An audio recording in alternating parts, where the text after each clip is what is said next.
Hello, everyone, and happy holidays. Thanks for joining us for Access City Council. I'm your host, City of Las Vegas Communications Director, David Riggleman. Coming up on this show, the City Council approved a redistricting plan that adjusts all the city's ward boundaries. And we have some important holiday shopping and cooking safety tips to share with you. Here to talk about these topics and much more is our Mayor Pro Tem, Stavros, who also is the councilman for Ward 4. Welcome and happy holidays. How are you? I'm doing great. Just looking forward to Christmas and New Year's and being with family just like everyone else and enjoying the holidays. It's here. It's like, where did 2021 go? It seemed like we were still dealing with 2020, and then 2021 was kind of a little bit of a repeat of the same. So, but it went by fast. 21 went by much faster than 20 did, that's for sure. And I think the new year is going to be great for us. I love that. 2022 is going to be a wonderful year. I love that. I love that thinking.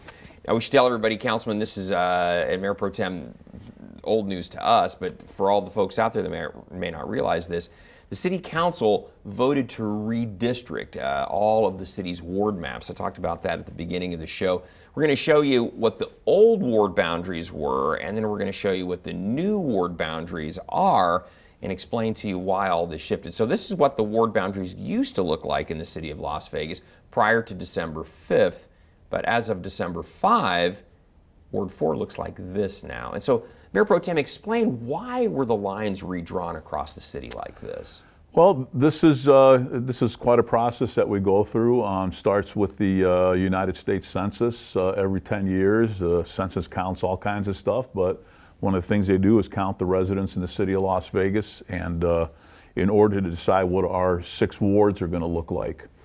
And during the last 10 years, the way the city has grown, it's grown west and it's grown north. Yeah. That's where most of the development has been, because that's where most of the open land is. Right. So the ward numbers got discombobulated. One had 135 residents, and another one had 90 residents. Right, and the idea is for all the wards to have roughly the same population, correct. Right? So we looked at it. Looked like it should be about 105 residents per ward. So we went through a process where we drew the lines, and then we reached out to stakeholders and let them take a look at it. We had public hearings and workshops where the public could take a look at it and make any suggestions. And we ended up coming up with the new maps and the new districts, and we approved it a couple weeks ago. Yep.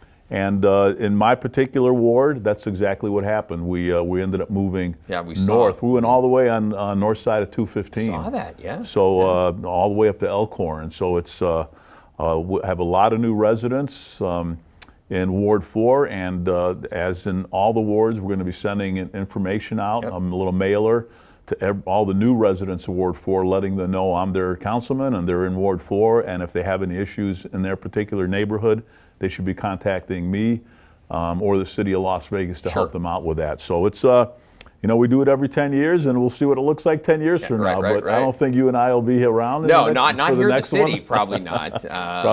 We'll be around in the city of Las Vegas, but yes, hopefully, yes, yeah, but not physically working here. Exactly. Correct. We'll show up to the next workshop and tell them what we think about the new districting. Exactly. They'll hear from us. Yeah. Important to note on all of this too, that if you want to go on the city's website, you can enter your address, and it'll tell you what ward you're in if your ward did change. And again, as Mayor Pro Tem mentioned, if your ward changed, if your address changed and you're in a different ward, you would have received a mailer. If you didn't receive that mailer, it means you're in the same ward that you started off in. Again, if you want to check your address, you can, and it'll tell you not only what ward you're in, but who your council member is. So yeah, and I think the process went very well. Yeah. I mean, our city staffers did a great job drawing up the maps based on where people were moving, and the public had a chance to look at it, and stakeholders had a chance to look at it, and this was the outcome, and I think everybody's very happy with it. Yeah, very little negative comment. I can't think of any negative comment that we heard. There were some questions about what neighborhood went where, but overall, the process was very smooth. Yep. So, and again, the idea is that all the wards, as Mayor Pro Tem said, have about 105,000 residents, so that everyone has equal representation and access to their council members. So. Well, Councilman, that was a big deal. Also, this is a big deal in Ward 4. If you're a motorist out there, you posted this on Facebook. You said, check out the new median art being installed on Durango between Cheyenne and Alexander.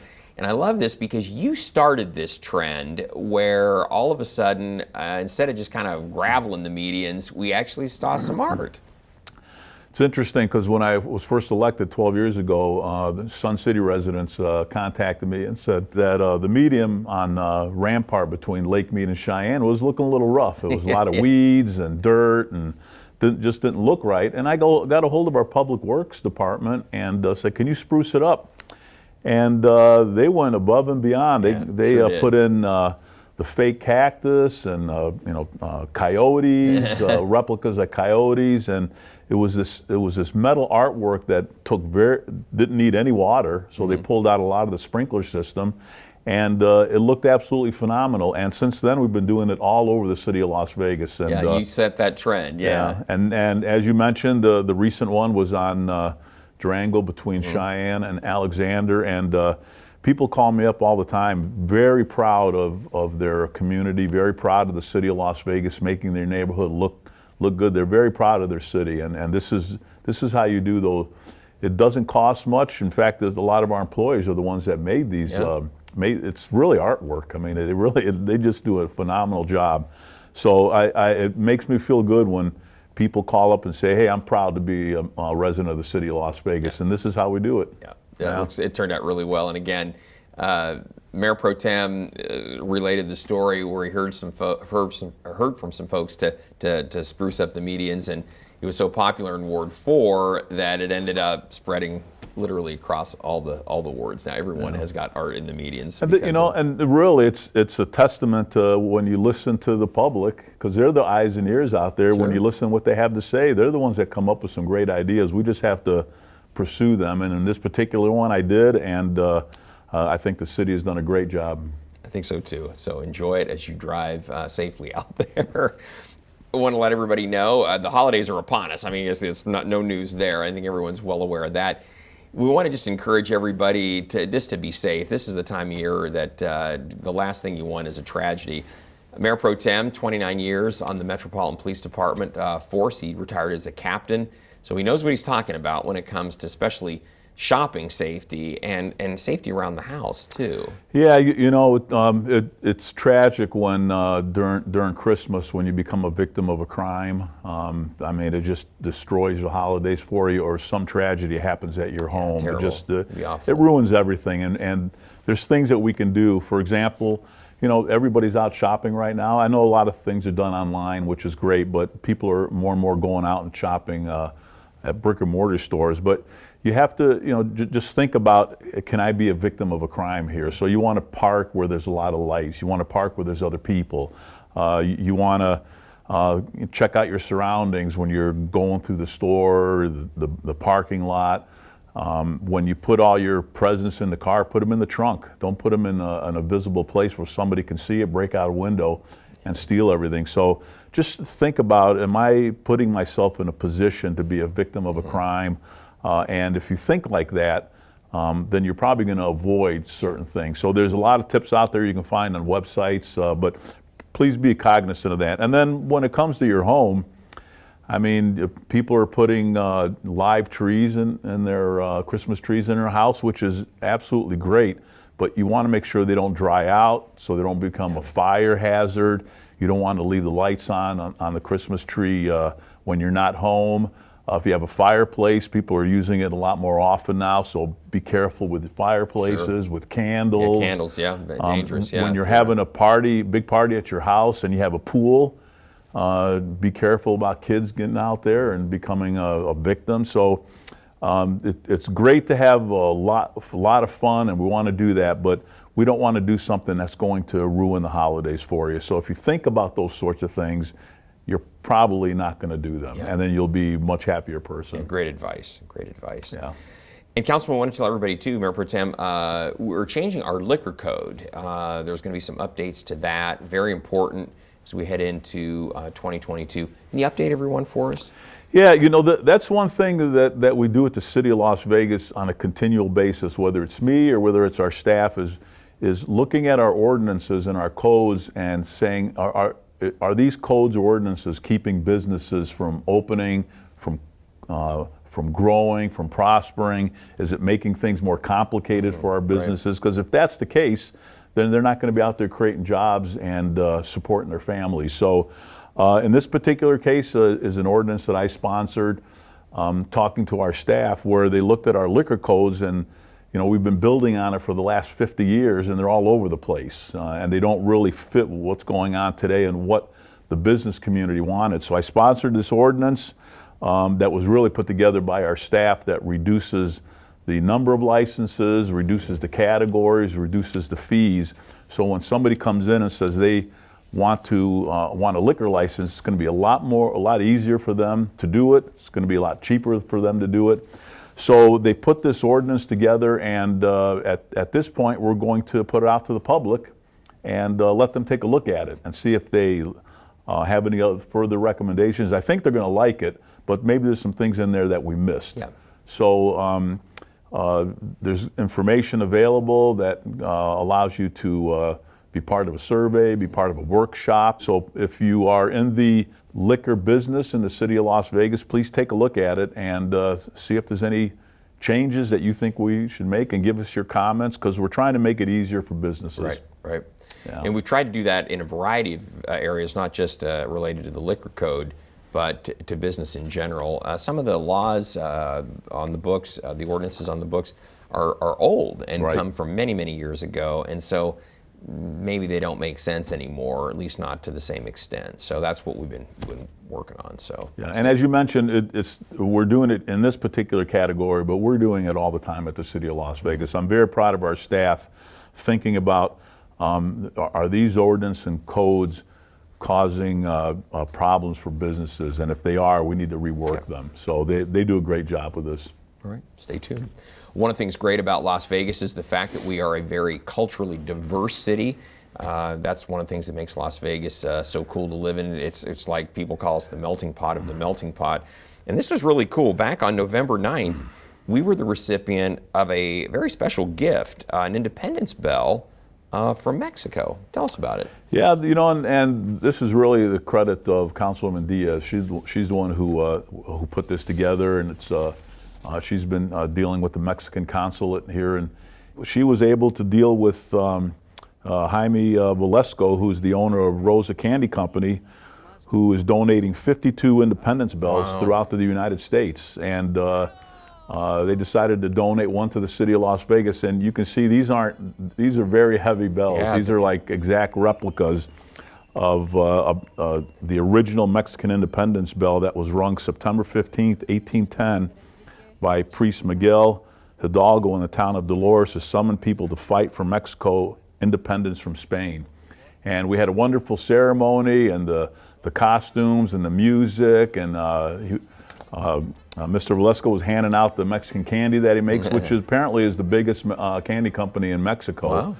And he pays for all 52 bells to make them and distribute them, and it was an honor to get one here in the City of Las Vegas. And I was there, and Councilwoman Diaz, and Mayor Goodman was there, and it was nice to have our Mexican community come to City Hall and commemorate this bell and just talk about Mexican independence and why it's such a big deal for the country of Mexico. Yeah, it's a special thing. Again, only a certain number, 52 of these bells, were distributed across the United States, and it's an honor to get one.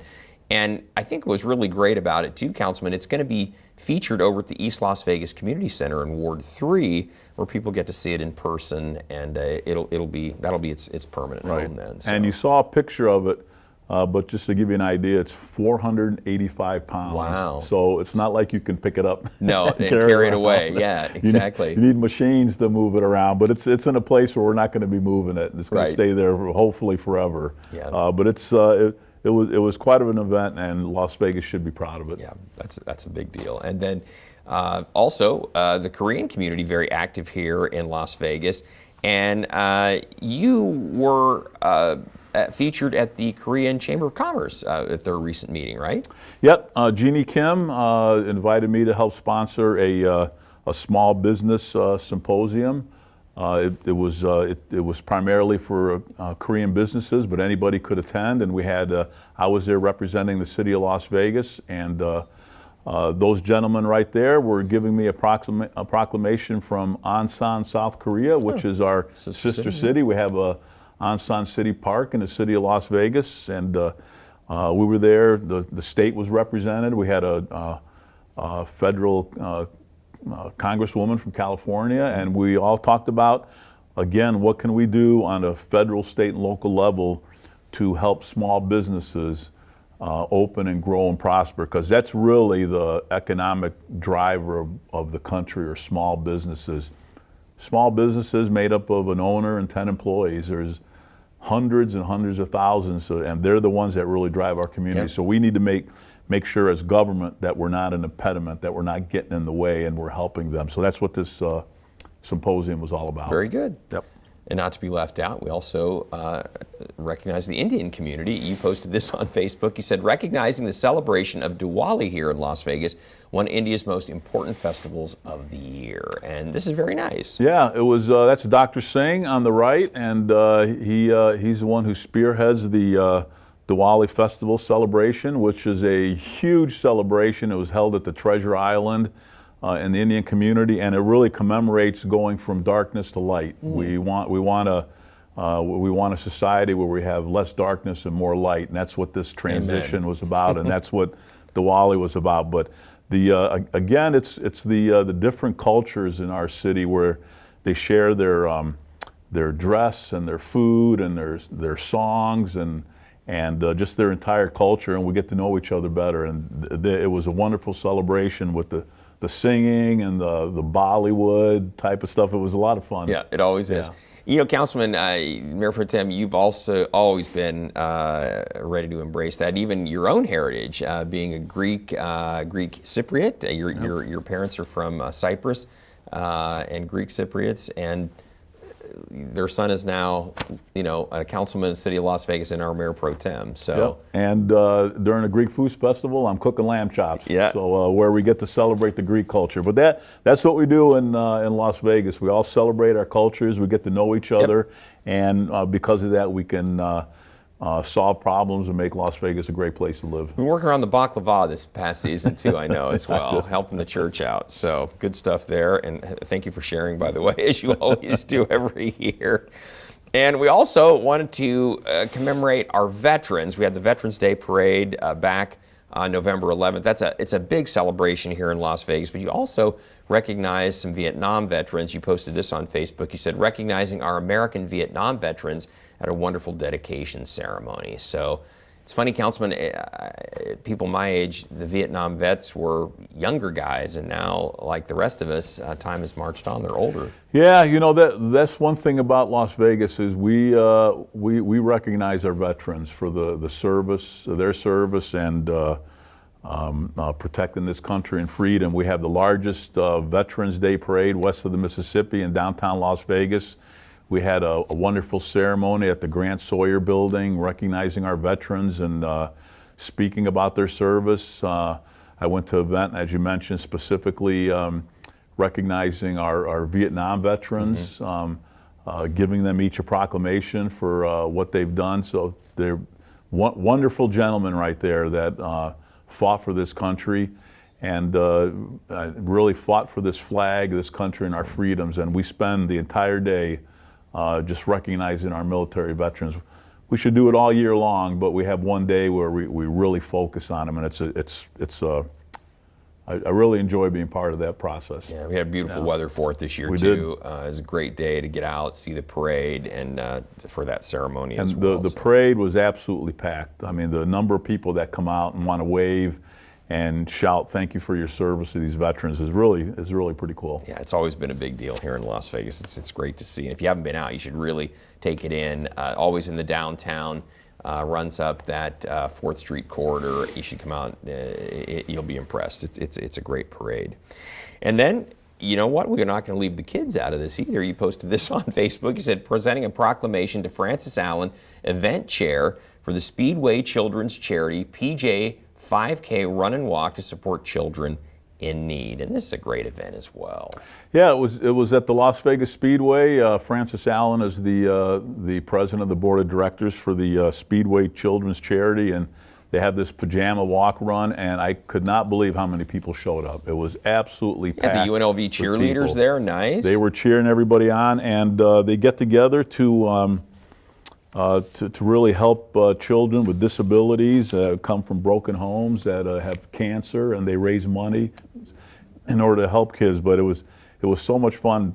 1,000 people out there in their pajamas getting ready to walk and run and raise money and support Speedway Children Charity's efforts to help our kids in our community. It was they were jazzed. They were having a great time out there, and gave them a proclamation for all the things they do in the city. Yeah, that was a busy time. That was November 14th. Yeah. Right around the same time we were having Veterans Day too. So you were busy. You were doing a lot of stuff there. And then on November 13th, the same time frame, concert in the park. This was very nice. Yeah, this was our Cultural Affairs Department put this together. This is Carnell Johnson and a female singer, and they were in Tragona Hills Park up in Ward 4. It was a beautiful night out. Had a lot of people show up, and it was a beautiful evening. And they just played a bunch of ballads, and it was great music. And Carnell Johnson has an awesome voice, as you know. He sings the Star Spangled Banner for the Golden Knights. Yeah. And they had a little guitar, and it was nothing complicated, just some very nice music. And I think people enjoyed just sitting out there with blankets and little hot chocolate, whatever else they brought. That was maybe a little bit stronger than that. And I appreciate them coming out doing that. Yeah, it was free to the public. Yeah, that's always the greatest thing. I think people are certainly they're Golden Knights fans. They're familiar with Carnell and his singing ability, but it was nice to see him kind of in a different kind of genre of music, playing a guitar versus singing the national anthem. He's talented, whatever he's singing, clearly. So. And his co-singer was Lynn Myers. Lynn Myers, who has a great voice. Yeah, that was very nice. And so thank you to them for entertaining. Always good to have that kind of entertainment in our city. And again, as you mentioned, we always provide it free of charge, which is great. And then, Councilman, I love this too. You know, you had your hazardous waste event out in Sun City, and this was a big deal because you posted, "Thanks to Republic Services, Goodwill, and the City of Las Vegas for participating in my hazardous waste disposal event in Sun City, Summerlin." You know, my Sun City, Summerlin is one of the biggest communities that I represent. There's like 12,000 people that live there.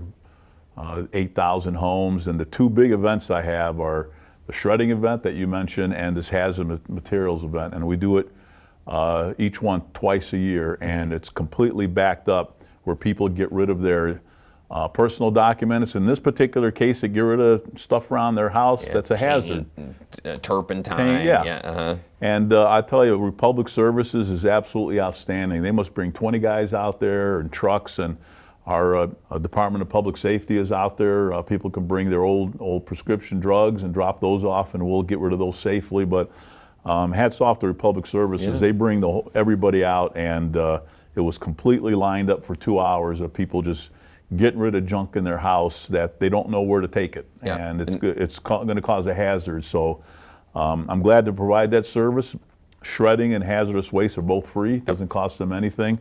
And they're just thankful to the city for putting it on and helping them get rid of sensitive documents and hazardous materials. Yeah, hazardous materials can be anything: oil, motor oil, old varnish that you might have in the house, things that you're not allowed to throw into the trash, because the idea is if it goes into the landfill, it can get down into the water supply, and we don't want that to happen. And we had Goodwill out there also, so people were bringing a lot of things they didn't want in their house anymore, donate to Goodwill, and then Goodwill gets to resell it and provide their charitable services throughout the old furniture, things like that. They fix up and then give somebody a job, and then also help somebody maybe needs a good deal on some furniture or whatever it might be. So, yeah. Well, Mayor Pro Tem, hard to believe, but we're almost done with this show. Almost done with 2021. So. we want to tell everybody out there, hey, we always want to hear from you. So if there's something you'd like to share with Mayor Pro Tem Anthony, you can find him on Facebook and Twitter. You can also contact him by picking up the phone, 702-229-6405, or send an email. His address is santhony@lasvegasnevada.gov, and here one of his great staff will get right back to you and help you out with whatever issue you might be having out there in Ward 4. So, well, happy holidays. I can't believe that, I guess I'll see you next year, you know. Yeah. Merry Christmas to everybody. Have a safe New Year. Please don't drink and drive. Make sure you're safe. And we're going to go into 2022 with a big fireworks bang, and I think it's going to be a great year. Yeah, and let's get COVID behind us. What do you yes, think? Put it away and we're keep it there. We're going to open our society back up. I hope. Yeah. It's been almost 2 years of this now. It's been getting really old. I think we're all in agreement on that. So, well, happiest of holidays to you and everyone out there. And we want to wish everyone certainly a Happy New Year as well. Don't miss our next show beginning on the next year on January 13th with Ward 2 City Councilwoman Victoria Seaman. You can catch all of our KCLV shows on Apple TV, Roku, and Amazon Fire. Also, watch for our QR code after this show to subscribe to our newsletter. And don't forget, you can watch us live on the internet at kclv.tv. Thanks for watching, everyone. We'll see you next time around. Happy holidays. We'll see you next year.